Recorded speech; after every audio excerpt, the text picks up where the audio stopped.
Hoy es martes, esto es Documentos TV y soy Pedro Arquicia.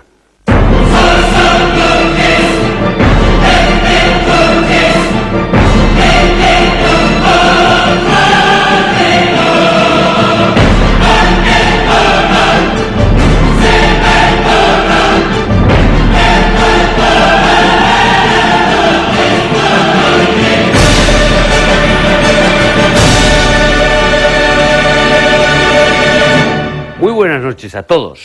En nuestra anterior cita en Documentos TV les ofrecimos el documental Petróleo, el fin de una era, donde se ponía de manifiesto que había empezado la cuenta atrás para los combustibles fósiles como fuente de energía barata y abundante.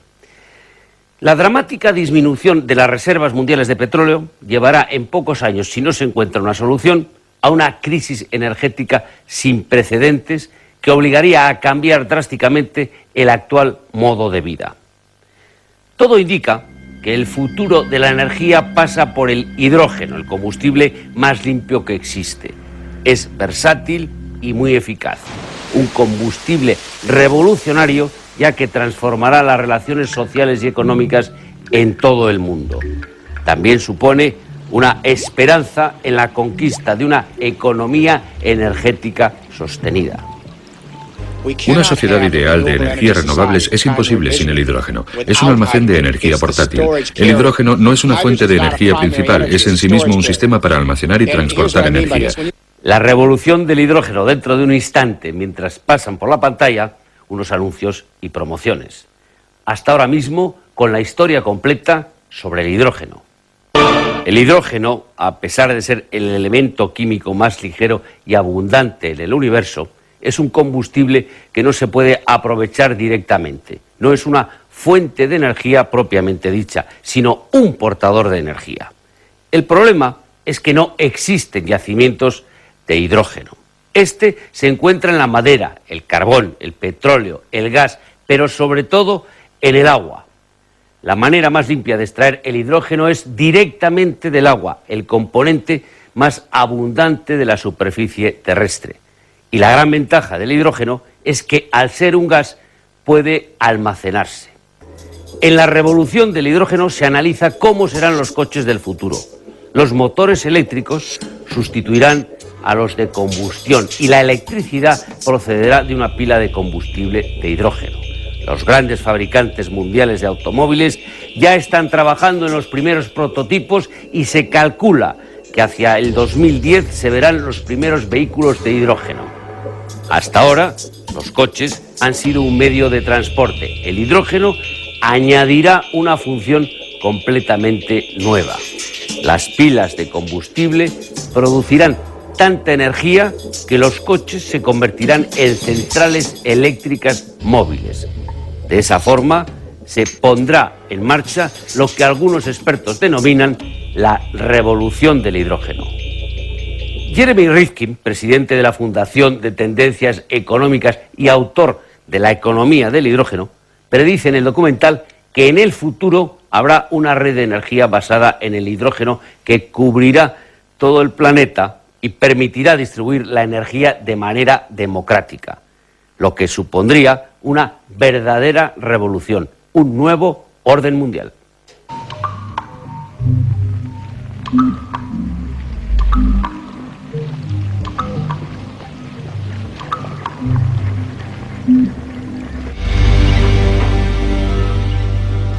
Se aproxima el fin de la era del petróleo. El hidrógeno es el futuro. Lo dicen los analistas de tendencias, los fabricantes de automóviles y los políticos de todo el mundo. El hidrógeno es el combustible más limpio que existe. Es versátil y extremadamente eficaz. Un combustible revolucionario, y no solo en sentido técnico. Transformará las relaciones sociales a lo largo y ancho del planeta.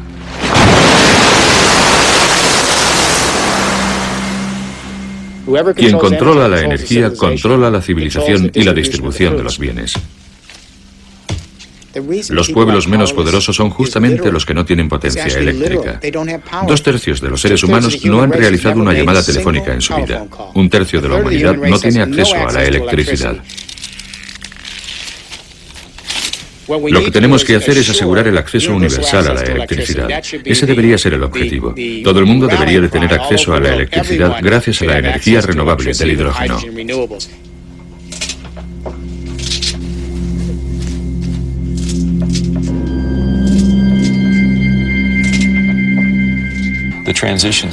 El hombre ha estado cambiando de fuente de energía desde los tiempos de las cavernas. Comenzamos quemando madera, de ahí pasamos a quemar carbón, luego pasamos a quemar petróleo y ahora estamos comenzando a quemar gas natural. Cada uno de esos pasos ha significado menos carbono y más hidrógeno.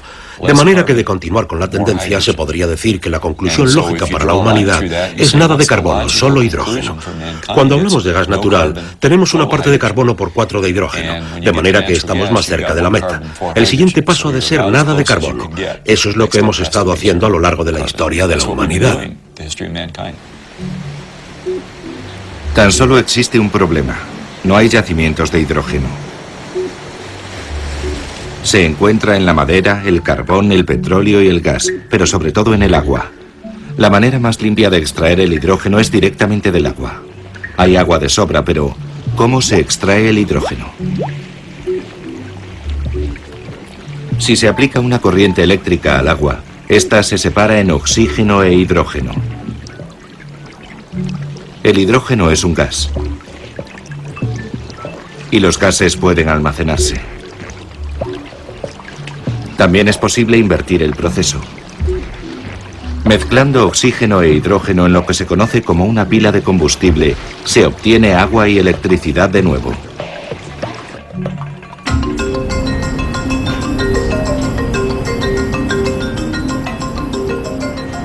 Parece extremadamente sencillo, una manera limpia de obtener hidrógeno. Pero para poder extraer el hidrógeno, se sigue necesitando electricidad.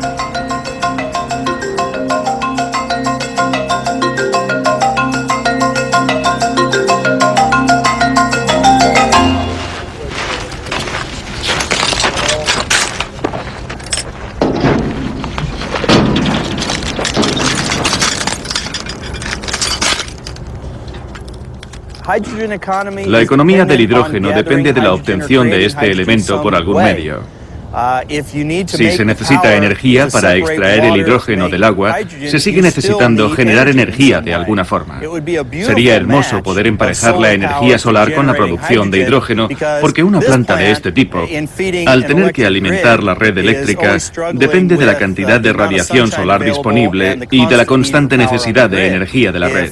Si una planta como esta generara energía para producir hidrógeno, se podría producir hidrógeno cada vez que brillara el sol y además almacenarlo, tener una reserva de hidrógeno, y eso constituiría un complemento estupendo. De esa manera se estaría tomando energía del sol para producir el combustible de hidrógeno, que no produciría nada más que vapor de agua y no habría emisiones contaminantes en ningún momento del ciclo.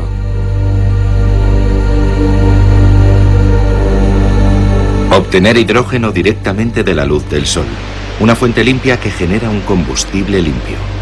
Y las fuentes limpias y sostenibles parecen abundantes. Sin embargo, la energía obtenida mediante fuentes sostenibles resulta difícil de almacenar. Esa es la gran ventaja del hidrógeno, puede almacenarse. En 2003 se publicó el libro de Jeremy Rifkin, La economía del hidrógeno. Una sociedad ideal de energías renovables es imposible sin el hidrógeno. Es un almacén de energía portátil. El hidrógeno no es una fuente de energía principal, es en sí mismo un sistema para almacenar y transportar energía. Es decir, cuando generas electricidad, la corriente fluye, no puedes almacenarla. De manera que si generas electricidad para toda Europa con energía eólica y placas solares fotovoltaicas, con centrales hidroeléctricas o geotérmicas y con biomasa, ¿qué sucede si el viento deja de soplar durante unos días? A veces sucede. ¿Y si el sol deja de brillar? ¿Qué ocurre si el agua deja de fluir porque hay sequía? La electricidad se acaba. De manera que el hidrógeno es la forma de almacenar la energía renovable. No solo la electricidad, sino también la energía para el transporte, para automóviles, camiones y todo lo demás.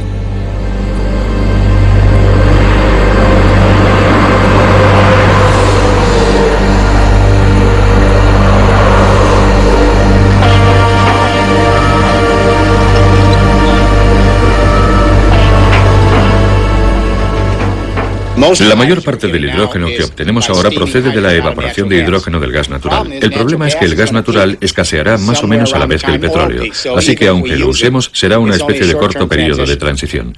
También se puede obtener hidrógeno del carbón, pero entonces surge el problema del dióxido de carbono. Puedes utilizar la energía nuclear para la obtención del hidrógeno, pero el inconveniente es que no tenemos forma de deshacernos de los residuos nucleares. Eso es suficiente para aguarnos la fiesta. No queremos cargar a las generaciones futuras con más residuos nucleares. Y en segundo lugar, todas las compañías para las que trabajo no quieren construir centrales nucleares. No se las pueden permitir. Son demasiado caras. Son demasiado caras. Trabajo con algunas de las mayores compañías energéticas del mundo. Ni una sola de ellas se plantea la construcción de nuevas centrales.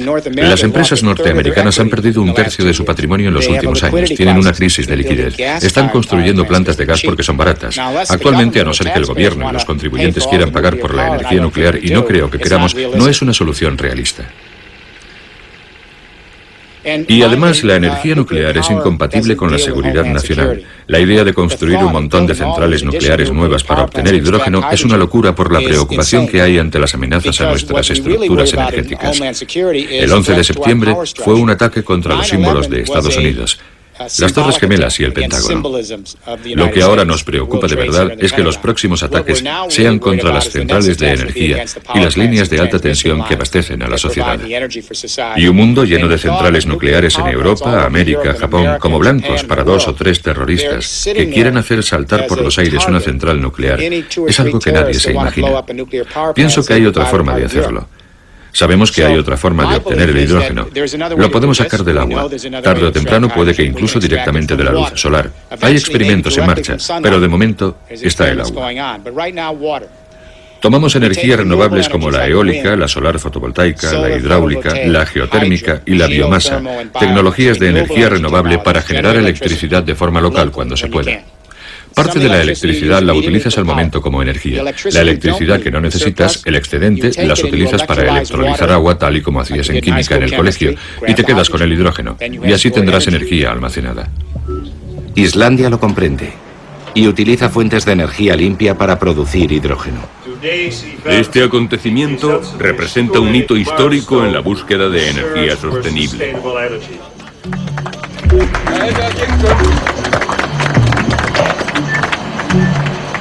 Aquí se ha abierto recientemente la primera estación de servicio de hidrógeno. En el pasado hemos utilizado gas natural, carbón y energía nuclear para generar electricidad. Hemos usado el gas natural y en algunos casos el petróleo para la calefacción de nuestros hogares. Y para los coches hemos utilizado el petróleo exclusivamente. En la economía del hidrógeno puedes utilizar este elemento para todas esas aplicaciones, al igual que puedes emplear la electricidad para obtener hidrógeno, de manera que ambas energías están unidas. La electricidad puede generar hidrógeno. El hidrógeno puede generar electricidad. Un amigo mío, Geoffrey Ballard, acuñó la palabra hidrecticidad. Tenemos ahora un sistema energético integrado que no depende de una única fuente. Así que, en el fondo, es el combustible de la libertad.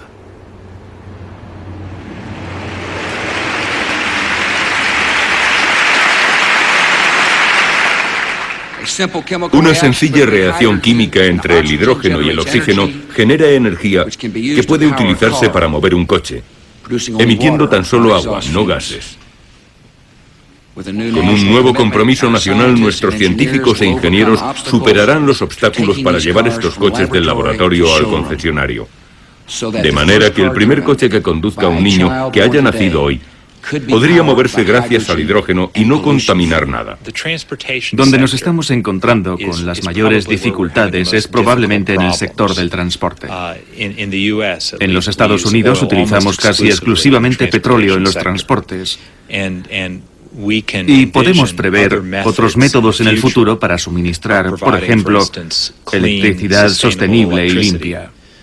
Pero es muy difícil para nosotros considerar una alternativa diferente al hidrógeno para solucionar el problema del transporte.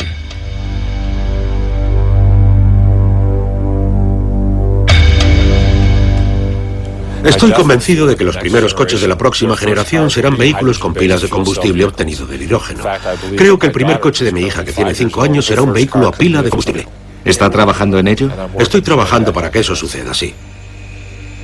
Las palabras del presidente Bush en su discurso sobre el Estado de la Unión parecen haber salido directamente del mundo industrial, en particular del mayor fabricante de automóviles, General Motors. Voy a proponer un fondo para la investigación de $1.200 millones para que Norteamérica pueda ser el líder mundial en el desarrollo de automóviles limpios propulsados por hidrógeno.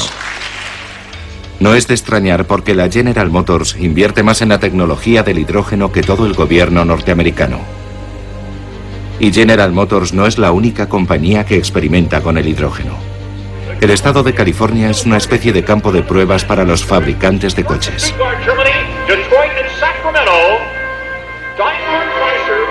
Con ustedes, el coche del futuro.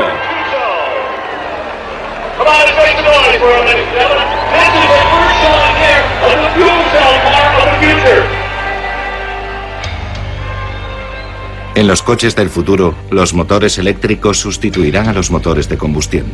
La electricidad procederá de una pila de combustible de hidrógeno. Daimler Chrysler, Honda, Ford y General Motors, todos ellos desean comenzar a producir coches de hidrógeno. Nuestro objetivo es tener la tecnología lista y comenzar a llenar los concesionarios al comienzo de la próxima década. Eso no es mucho tiempo si consideras que lleva unos 4 años desarrollar y producir un coche. Así que aquí estamos hablando de conseguir algo para el 2010 o el 2011. Se trata de un periodo de tiempo increíblemente corto.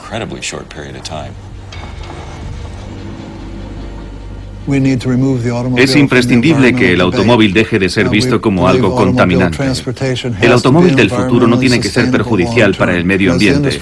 Como líder de la industria, General Motors tiene la obligación de encabezar la marcha, de ser la primera compañía de automóviles que pueda fabricar y vender de forma rentable 1 millón de pilas de combustible, y ese es nuestro objetivo.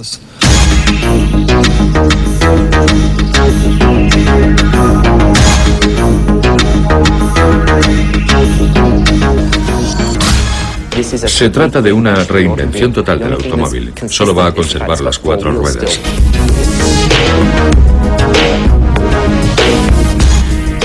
Lo llamamos un monopatín. La verdad es que se trata de una gran caja sobre 4 ruedas. En su diseño final tendrá un motor por rueda en cada esquina. Estamos convencidos de que así será. En cuanto a las pilas de combustible de hidrógeno, resultarían muy beneficiosas para el medio ambiente. Y la electricidad proveniente de las pilas de combustible llegaría a cada uno de los motores situados junto a las ruedas. Esto aumentaría considerablemente la maniobrabilidad y la estabilidad del vehículo.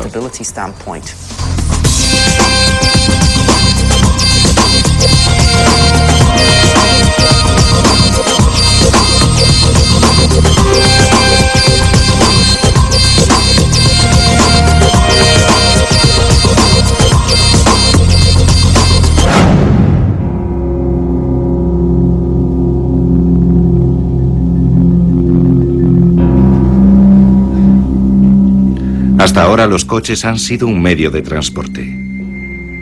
El hidrógeno añadirá una función completamente nueva. Las pilas de combustible producirán tanta energía que los coches serán una central eléctrica móvil. Eso sin duda pondrá en marcha la revolución del hidrógeno.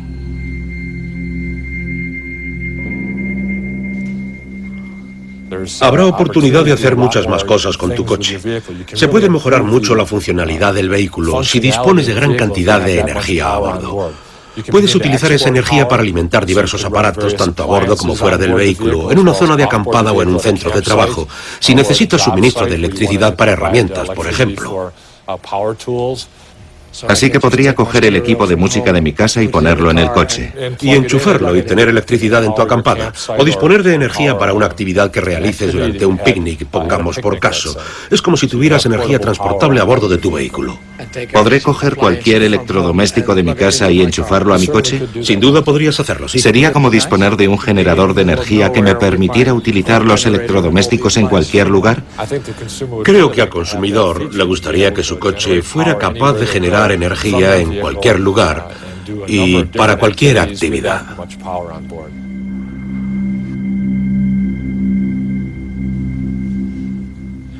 Resulta interesante analizarlo con una perspectiva global.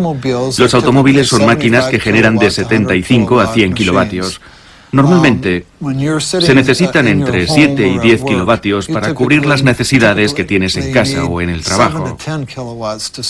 Así pues, tu automóvil genera 10 veces la cantidad de energía que necesitas cuando no estás en tu automóvil. Y lo curioso es que pasas en él solo el 10% del día. Es decir, has invertido parte de tu capital en la compra de un coche. Lo usas tan solo el 10% del día y posee 10 veces la capacidad generadora de energía que necesitas el restante 90% del día. Algo tiene que cambiar.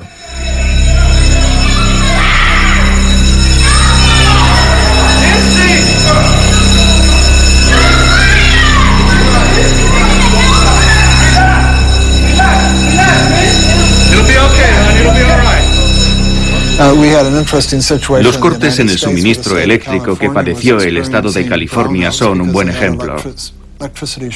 Si en aquel momento tan solo uno de cada 25 automóviles hubiera tenido una pila de combustible y esos vehículos se hubieran podido conectar a la red eléctrica de California, hubieran duplicado la capacidad generadora de energía del estado.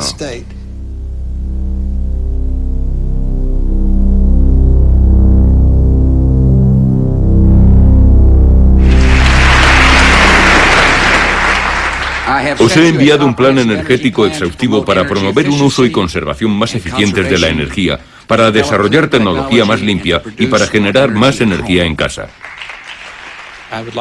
Me gustaría pensar que todo el mundo puede producir hidrógeno. El hidrógeno es uno de los elementos más abundantes del planeta. Y si tienes los medios para electrolizar el agua y generar energía, ya has dado un gran paso para resolver el problema energético y el problema medioambiental que lo acompaña. Una pila de combustible es lo que nosotros llamamos escalable, es decir, que puede fabricar una pequeña pila de combustible como esta para suministrar energía a una casa. Esta podría proporcionar energía a una vivienda y cabe en mi escritorio. ¿Podría suministrar energía a una casa? Sí, ahí tienes 10 kilovatios, de manera que podría dar energía a un hogar. Una más grande podría servir para un coche, y así podemos aumentar el tamaño de la pila de combustible en función de la aplicación. No tienes que fabricar cosas enormes, puedes hacerlas pequeñas o grandes. Un electrolizador funciona al revés que una pila de combustible y genera hidrógeno con electricidad. Eso quiere decir que puedo construir un pequeño electrolizador para aplicaciones pequeñas y así tan solo invertir la cantidad de dinero que necesito, o puedo hacer uno grande. Es perfectamente posible tener un generador casero en el garaje que produzca hidrógeno a partir de gas natural, que caliente el agua gracias al calor residual, que suministre electricidad para tu casa y que fabrique hidrógeno para tu coche. Se trata de un modelo muy diferente de las grandes unidades eléctricas actuales, las grandes plantas centralizadas generadoras de hidrógeno. Lo que resulta emocionante, como hemos aprendido de los ordenadores, es que cuando se utilizan sistemas descentralizados, no solo resultan más económicos, sino también más fiables. Porque si se produce algún percance, hay elementos que pueden recoger la energía y mantener la red en funcionamiento. Así obtienes sistemas más fiables, sistemas más versátiles y más rentables.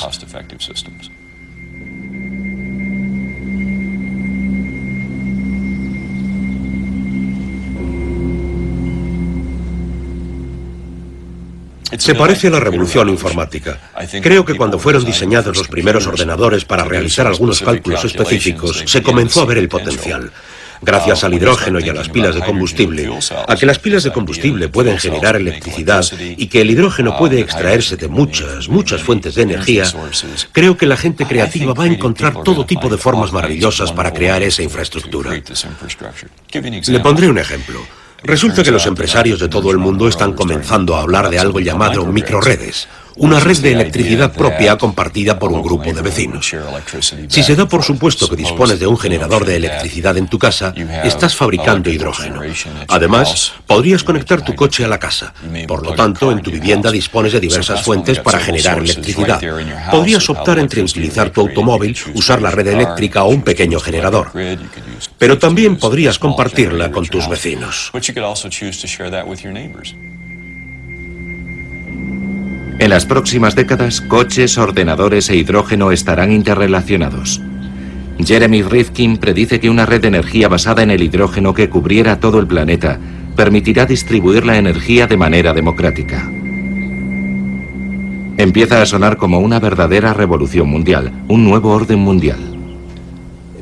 Para entender la dimensión de esta revolución, debemos comprender que ahora mismo están convergiendo dos revoluciones tecnológicas. Los grandes cambios económicos en la historia se producen cuando se simultanean dos hechos. Uno, un cambio básico en la forma que tiene la gente de organizar la energía de la Tierra. Dos, un cambio básico en la forma que tiene la gente de comunicarse unos con otros para organizar la nueva energía.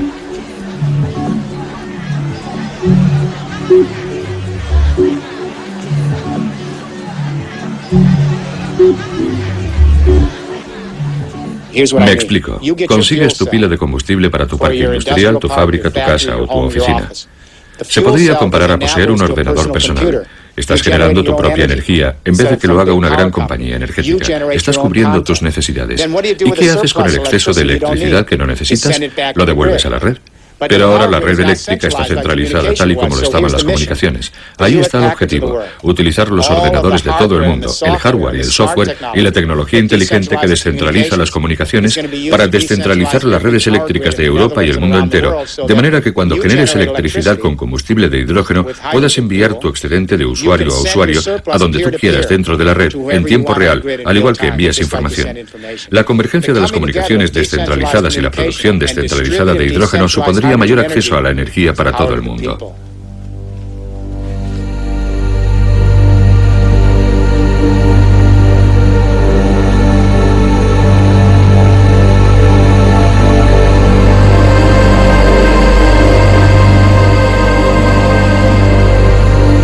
Energía, poder para la gente. Pero ¿cómo piensa Rifkin que funcionará? Las energías solar y eólica son fuentes sostenibles y disponibles en todo el mundo. Los países del tercer mundo están situados en las zonas más soleadas del planeta. El sol podría usarse para generar la energía necesaria para obtener hidrógeno. Estos países dejarían de ser dependientes del petróleo. Rifkin podría hablar de ello durante horas. El hidrógeno podría liberar al tercer mundo de su posición de dependencia para siempre.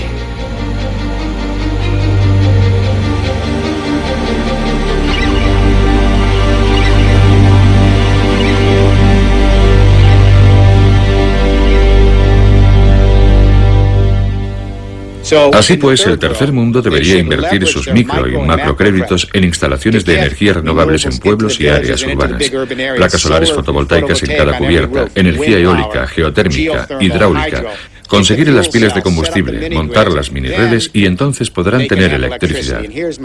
Y este es mi argumento. La razón por la que la gente carece de poder es porque no tiene energía. 2/3 de los seres humanos no han realizado una llamada telefónica en su vida. 1/3 de la humanidad no tiene acceso a la electricidad. Si te ves obligado a buscar estiércol, excrementos de vaca o leña durante 4 horas al día para cocer el arroz de tus hijos, no estás viviendo en el siglo XXI.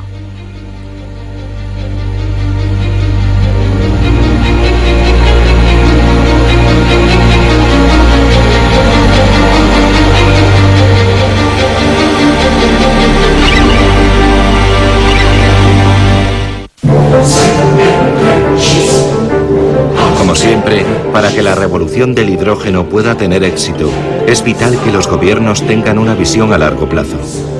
Se trata de una verdadera revolución. Mejorará las economías locales y creará un montón de nuevos trabajos y se desarrollarán nuevas tecnologías. La transición hacia el hidrógeno tendrá un impacto directo en la economía global.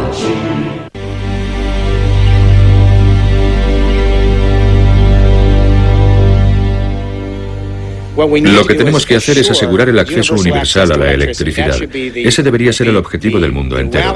Todos los seres humanos deberían de tener acceso a la electricidad gracias a la energía renovable del hidrógeno. Entonces podremos pasar a lo que yo denomino la fase 2. La primera fase ha consistido en la globalización de arriba hacia abajo.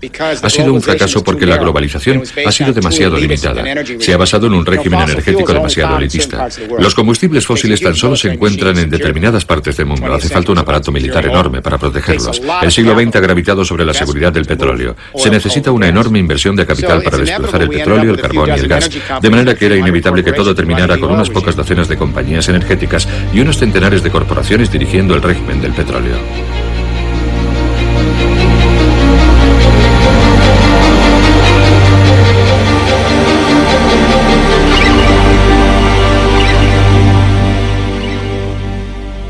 ¿Cuál es la segunda fase? La primera ha sido la globalización de arriba a abajo. No ha funcionado porque tan solo afectaba al 20% de la población mundial. Cuando tu mercado se reduce al 20% de la población potencial, es que el restante 80% se queda al margen. La globalización ha fallado. No afecta a suficiente gente. Y cuando 4/5 de la población quedan excluidos, lo que se consigue es una mayor inestabilidad política y la pérdida de la confianza social. Cuando careces de confianza social, no puedes eliminar fronteras. La globalización consiste en aumentar la confianza para que puedas eliminar los aranceles, las normas y las fronteras, y así obtener un mercado laboral flexible. No se puede hacer eso cuando 4/5 del mundo no confían en la quinta parte que dirige el cotarro. De manera que la segunda fase es una nueva globalización desde abajo hacia arriba. Es decir, si las personas pueden tener acceso a la electricidad con fuentes renovables, podrán generar sus propios bienes y servicios localmente y venderlos a cualquiera. Esa será una verdadera globalización, ya que todo el mundo podrá desarrollar cualquier actividad económica, no tan solo la quinta parte de la población, la élite. Esa es la revolución, y no puede haber desarrollo sostenible sin ella. Los manifestantes antiglobalización que toman las calles de Seattle o Génova saben en contra de qué están, pero también tienen que saber qué alternativas respaldan, porque tenemos que tener algo mejor para sustituir a la globalización, y ese algo mejor es la capacidad de todos para formar parte del mercado económico, si se es autosuficiente en la producción de energía.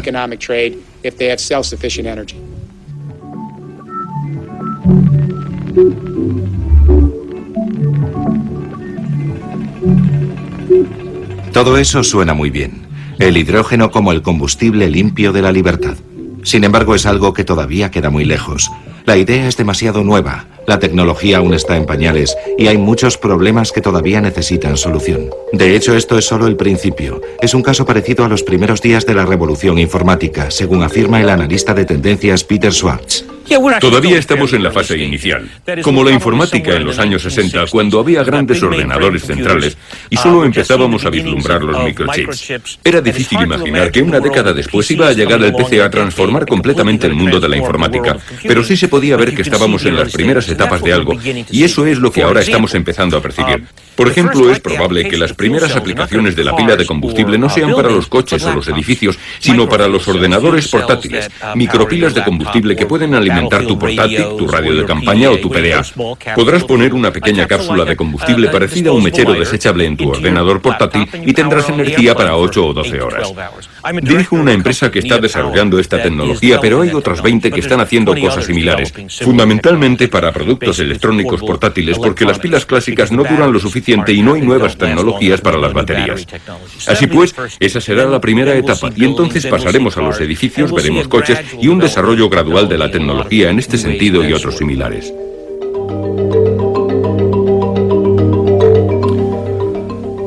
Algunas personas dicen que es demasiado complicado, que es demasiado caro. La complejidad no es un inconveniente. Yo estuve en el negocio del petróleo a cargo de las estrategias y planificación para la Royal Dutch Shell. Es un negocio difícil. Sabemos cómo enfrentarnos a situaciones complicadas. Por ejemplo, LNG extrae gas natural en Malasia, luego lo trata en una formidable planta de procesado de gas, lo enfría y lo envía dentro de unos tanques gigantescos a Japón, por ejemplo, donde luego se tiene que volver a convertir en gas, transportarlo y producir electricidad. Es un sistema complejo. Lo hacemos a diario. Así que esto no es más complicado que las cosas que ya hacemos con el petróleo, el gas y otras fuentes de energía.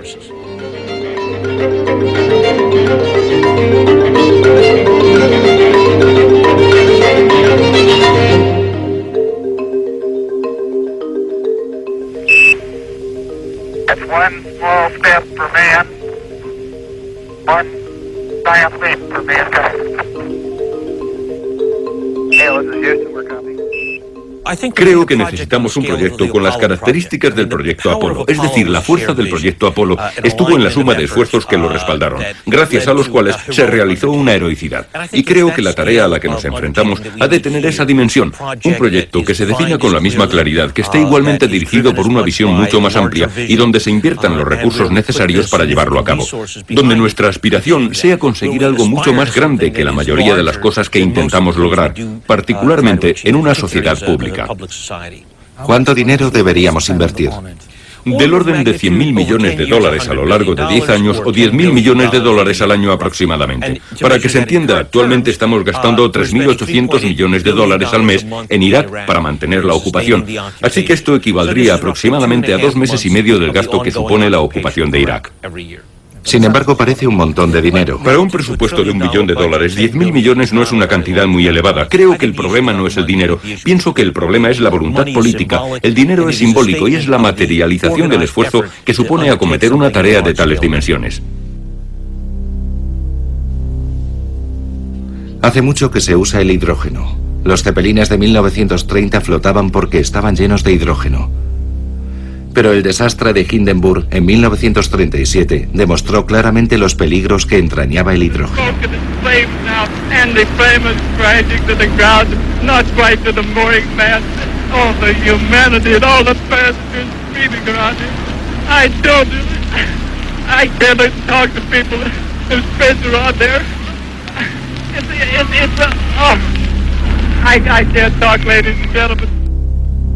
Sin embargo, en 1997, la NASA demostró que la causa del devastador incendio no había sido el hidrógeno, sino la pintura inflamable de la cobertura del Zeppelin. A pesar de eso, la gente sigue temiendo a los accidentes con el hidrógeno.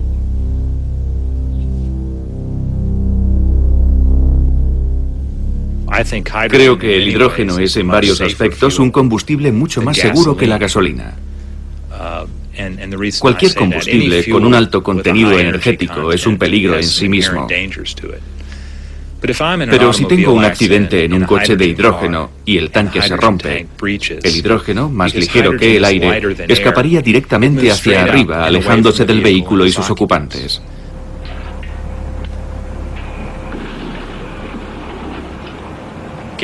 Con la gasolina, si tienes un accidente y el tanque se rompe, esta se derrama por debajo del vehículo y si prende, envuelve al vehículo y a sus ocupantes. Creo que los coches de hidrógeno pueden ser tan seguros, si no más, que los que conducimos hoy en día. ¿Cómo son de seguros los vehículos ligeros si te dan un golpe por detrás?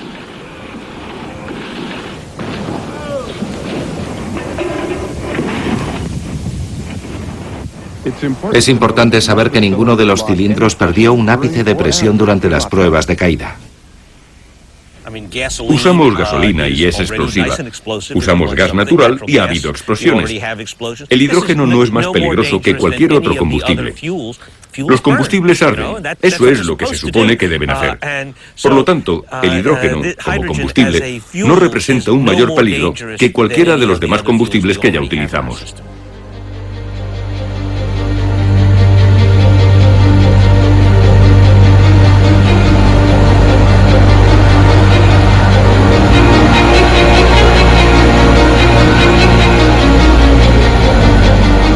Parece que el hidrógeno es bastante seguro después de todo. Producirlo tampoco supone un problema. Por ejemplo, se puede emplear la energía eólica.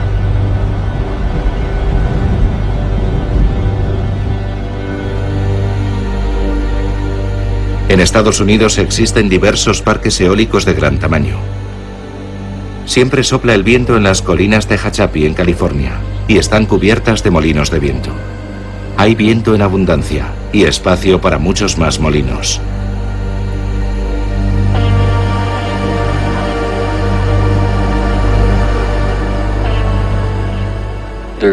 En Estados Unidos existen, de hecho, los suficientes recursos eólicos para generar toda la electricidad que necesitamos. Energía en abundancia, por tanto. Sin embargo, el mayor parque eólico del mundo tiene un problema ridículo. Las nuevas turbinas más grandes generan más electricidad de la que puede soportar la red eléctrica. Nuestro contrato con Edison es de 34 megavatios. Cada vez que montamos un molino nuevo, tenemos que cerrar muchos de los antiguos, porque no podemos sobrepasar ese límite. Así que casi todos los antiguos están apagados. Si los conectáramos, a Edison le daría un ataque. La red de alta tensión de esta zona no puede soportar más energía. Y en este momento, uno de los principales objetivos de mis jefes es la instalación de un nuevo tendido en la zona de Tehachapi, que lleve 2.500 megavatios adicionales de energía eólica.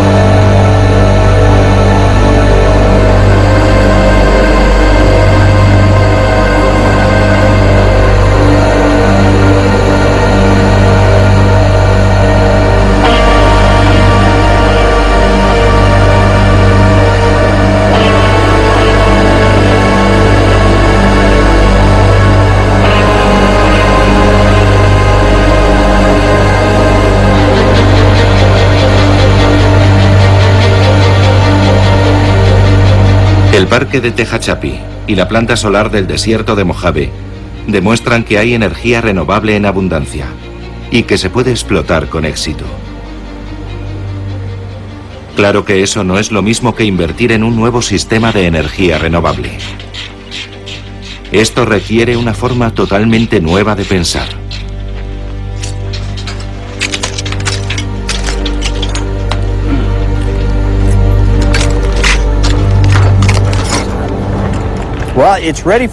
Está lista para su desarrollo y se conoce bien el aspecto económico. Es difícil competir en el mercado de combustibles fósiles, tanto en el norteamericano como en el mundial. Para irrumpir en ese mercado, se necesitan incentivos. Si nuestros dirigentes tuvieran una visión a largo plazo, entenderían que necesitamos más energías renovables. A corto plazo, inversores y empresarios sencillamente prefieren aquello que les proporcione el mayor beneficio inmediato. Y eso no es lo que les ofrece la energía renovable. Lo que va a hacer es darle más estabilidad y precios más bajos a una región más amplia a lo largo de un plazo de tiempo mucho mayor. ¿Ese es el beneficio de las fuentes renovables? Exacto. Aparte de las puramente monetarias, hay otras ventajas relacionadas con el desarrollo regional. En lugar de importar combustibles fósiles y pagar al que los ha extraído del subsuelo y al que los ha transportado hasta aquí, ahora puedes usar mano de obra y recursos locales para construir este tipo de instalaciones, las cuales requieren un montón de mano de obra y profesionales del lugar para mantener su funcionamiento. Se utilizan los recursos locales y en lugar de enviar esos dólares y recursos adicionales al extranjero, puedes reinvertirlos en tu proyecto y conseguir un efecto multiplicador. Como siempre, para que la revolución del hidrógeno pueda tener éxito, es vital que los gobiernos tengan una visión a largo plazo. Se trata de una verdadera revolución. Mejorará las economías locales y creará un montón de nuevos trabajos y se desarrollarán nuevas tecnologías. La transición hacia el hidrógeno tendrá un impacto directo en la economía global. No hay duda de que generará una nueva dinámica económica, al igual que hicieron los ordenadores e Internet. Esto será significativamente más importante. Por ejemplo, 1 de cada 7 puestos de trabajo en los Estados Unidos pertenece a la industria automovilística. Si le sumas los sistemas eléctricos y todas esas cosas, estás hablando de una parte muy importante de las economías modernas, ya sea en Estados Unidos, en Europa o en Japón. O de hecho, de un segmento en crecimiento del mercado chino y otros mercados, así que sí es un cambio histórico, muy similar a la llegada de la electricidad, muy similar a la invención del automóvil y el petróleo. Tiene esa envergadura. La tercera revolución industrial vendrá de la mano de la unión de dos factores: la descentralización de las comunicaciones y la capacidad de compartir energía de forma horizontal por todo el mundo. Tendrá un impacto tan potente como la unión de la revolución de la imprenta con la máquina de vapor y el ferrocarril, que fue la primera revolución industrial y cuyo efecto multiplicador se materializó en el siglo XIX. La segunda revolución industrial tuvo un impacto tan potente por la unión del telégrafo, el teléfono y la electricidad con el petróleo y el motor de combustión interna, un efecto multiplicador que definió el siglo XX. Así que estamos al borde de la tercera revolución industrial, la comunicación descentralizada para reconfigurar nuestro régimen de energía, de manera que tengamos una distribución descentralizada del hidrógeno.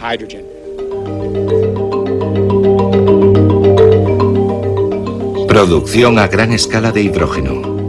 El coche como central eléctrica. Fabricar el combustible para uso propio. El desarrollo de una red energética global con mayores oportunidades para el tercer mundo. El resultado, una ola de desarrollos tecnológicos y económicos. Casi la mitad de las 50 mayores compañías del mundo va a sufrir el impacto del hidrógeno y de las pilas de combustible. Se trata de los fabricantes de automóviles, de los servicios públicos, de las petroleras, empresas muy grandes.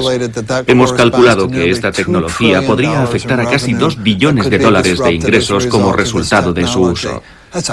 Se trata de una gran oportunidad de incremento de negocio para las empresas que están al frente de esta revolución, que se han asegurado la propiedad intelectual y los conocimientos necesarios para tener éxito en la economía del hidrógeno.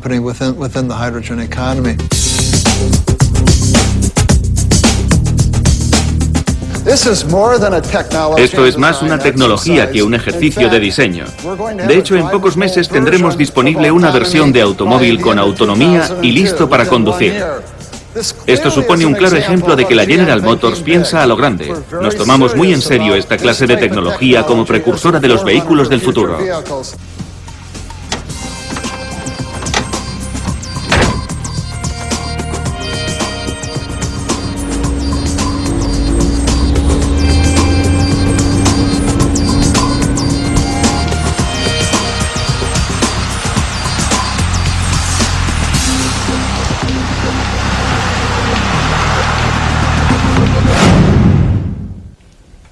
Por un lado, doy la enhorabuena a Dutch Shell y a British Petroleum. Se han adelantado 8 años a la tendencia y vislumbran la transición hacia las energías renovables y el hidrógeno. Por otro lado, me preocupan porque ya han patentado muchas de las tecnologías renovables. Tienen licencias para el hidrógeno. ¿Van a dirigir el sistema? Al principio a las empresas energéticas y a las de servicios públicos no les importaba el hecho de que se generara y se compartiera la energía a pequeña escala. No lo veían como una amenaza. Luego dijeron, espera un momento, ¿qué pasará si todo el mundo genera su propia energía? ¿Qué hacemos? Últimamente las empresas se están interesando por las pilas de combustible porque tienen tan poca liquidez que ni siquiera pueden construir centrales eléctricas alimentadas por gas. Pero quieren controlar las pilas de combustible. Así que ahora las compañías para las que trabajo están diciendo, mira, nos gustan las pilas de combustible, las pondremos en tu hogar y no tendrás que pagar por la instalación. Pagas cada mes la energía que consumas y te ponemos la pila de combustible en tu casa, en tu oficina, en tu fábrica. Un ordenador devolverá el excedente a la red eléctrica y te haremos una rebaja en la factura. Lo que yo sugiero y lo que he dicho en mi libro es que los usuarios se organicen como un movimiento político para no ser las víctimas de un proceso que podría permitir a la gente controlar la energía. En Europa, por ejemplo, eso se traduciría en que grandes cooperativas de productores y consumidores pongan de acuerdo a todos sus miembros para que compren pilas de combustible y puedan generar electricidad. Y luego negocien con las compañías el uso de la red eléctrica. En mi país, los promotores inmobiliarios van a tener que ir a las compañías eléctricas y decir, miren, estamos construyendo 2000 viviendas en este lugar, instálenos la tecnología de las pilas de combustible de forma gratuita y firmaremos un contrato por 30 años. Les venderemos a ustedes nuestra energía. Dicho de otra forma, vamos a necesitar un movimiento colectivo que organice a los consumidores de manera que puedan ejercer un control sobre su energía.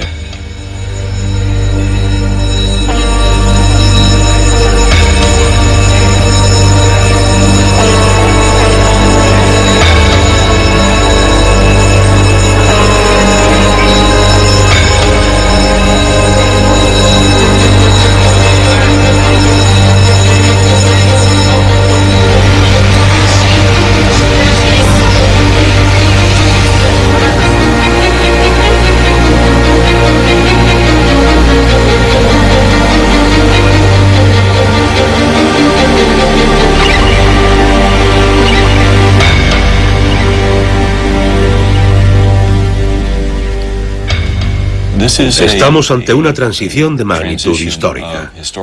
En mi opinión, el resultado final es un mayor bienestar para el mundo. Creo que el papel que juegan los medios de comunicación, el papel que juegan los gobiernos, el papel que quizá yo mismo juego como portavoz de la General Motors, es el de intentar situarlo todo en la perspectiva adecuada para que el electorado, los legisladores y los pensadores del mundo hagan lo correcto. Se trata de una transición gigantesca. Estamos hablando de los cimientos de la economía mundial y por lo tanto hay que llevarlo a cabo con mucha inteligencia y perspicacia.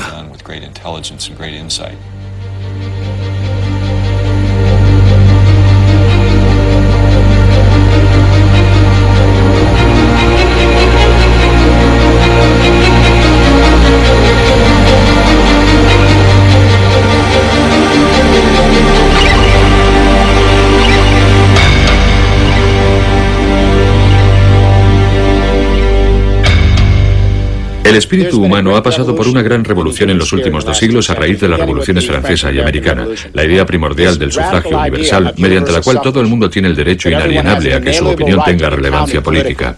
Durante 2 siglos hemos difundido este concepto de democracia por todo el mundo. Hoy todavía no ha llegado a todas partes, pero va a llegar a Oriente Medio y a China. Hemos soñado con la idea de que todo el mundo cuente. Primero fueron los hombres blancos y luego se incorporaron las personas de diferentes razas, las mujeres y las minorías. Pero estamos expandiendo el concepto.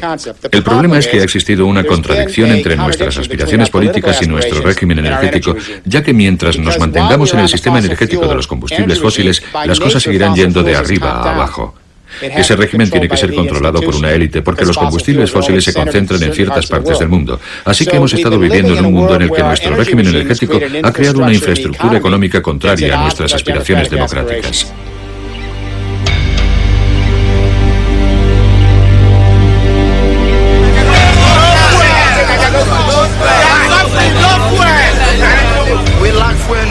No sé por qué carecemos de combustible en Nigeria si nosotros lo producimos. Tenemos un mal gobierno. No hay combustible. Y sin embargo, somos productores. Es una situación increíble. Y no sabemos cómo encontrar una solución.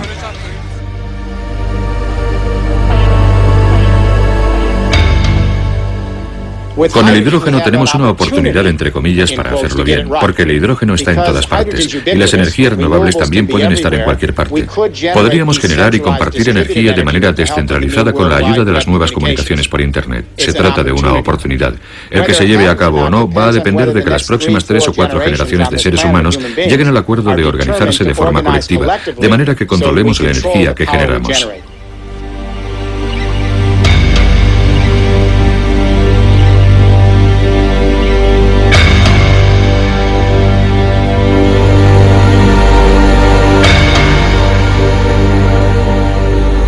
Una red mundial de energía del hidrógeno. Grandes costes. Ingresos colosales. Una nueva revolución industrial. Energía más que abundante para el tercer mundo. ¿No suena la revolución del hidrógeno un poco a utopía? La tecnología no está del todo a punto. Los costes son elevados. Existen muchas empresas y protagonistas comerciales que van a intentar detenerlo. Hay intereses políticos en juego. ¿Cómo creamos la infraestructura? Y bla, bla, bla. Y yo simplemente sonrío y contesto, ya lo sé. Cuando cambia de régimen energético se producen las revoluciones más perturbadoras de la historia. Perturban la tecnología, las infraestructuras, la política y el comercio. Y eso, ¿qué tiene de nuevo?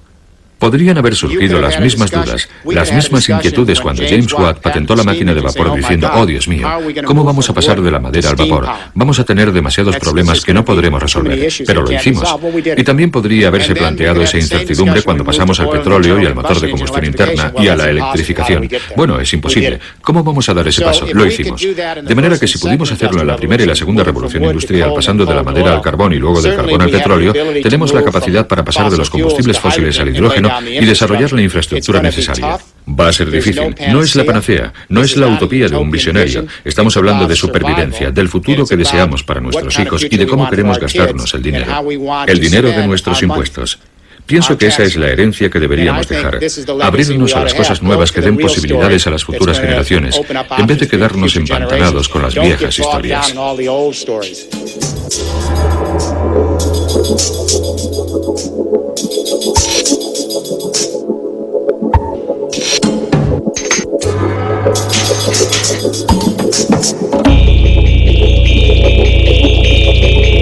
En nuestra próxima cita, una historia de amor y muerte.